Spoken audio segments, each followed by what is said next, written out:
नाटोर जिला मुक्तियोद्धा unit commander आयोजने वीर मुक्तियोद्धा बृंद और मुक्तियोद्धा सन्तान कमांडर साथे मत विनिमय सभा अनुष्ठित। नाटोर जिला प्रतिनिधि मोहम्मद सोहान सरकारेर पाठानो तथ्यचित्रे देखुन विस्तारित।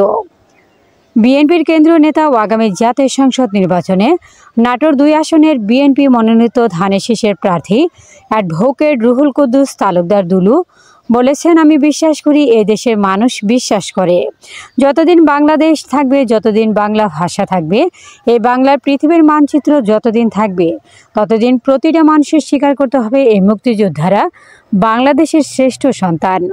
যারা দেশকে স্বীকার করে না, যারা মুক্তিযোদ্ধাকে স্বীকার করে না, তারা বাংলাদেশে থাকার অধিকার রাখে না।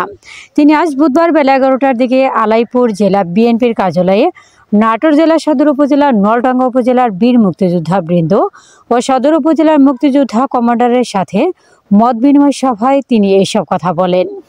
এ সময় অন্যান্যদের মধ্যে উপস্থিত ছিলেন জেলা বিএনপির আহ্বায়ক রহিম নেওয়াজ, যুগ্ম আহ্বায়ক মোস্তাফিজুর রহমান শাহিন, সাইফুল ইসলাম আফতাব, সাবেক যুগ্ম আহ্বায়ক ফরহাদ আলী দেওয়ান শাহিন, নাটোর জেলার মুক্তিযোদ্ধা ইউনিট কমান্ডার এর আহ্বায়ক বীর মুক্তিযোদ্ধা আতিকুর রহমান তালুকদার, সদস্য সচিব শেখ মোহাম্মদ ফরিদ সহ মুক্তিযোদ্ধা ও মুক্তিযোদ্ধারা।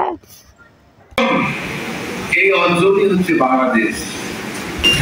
আমি বিশ্বাস করি এই যে মুক্তিযোদ্ধারাই হচ্ছে, যতদিন এই বাংলাদেশ থাকবে, যতদিন এই বাংলা ভাষা থাকবে, যতদিন এই পৃথিবী এই বাংলার মানচিত্র থাকবে, ততদিন যারা এই পৃথিবীতে থাকবে প্রতিটা মানুষকে স্বীকার করতে হবে মুক্তিযোদ্ধারা হচ্ছে দেশের শ্রেষ্ঠ সন্তান।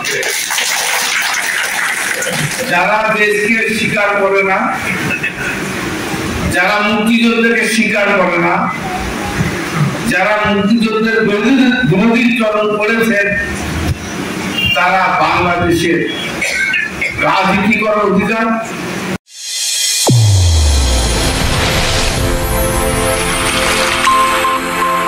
চ্যানেল A1 হৃদয়ের স্পন্দন।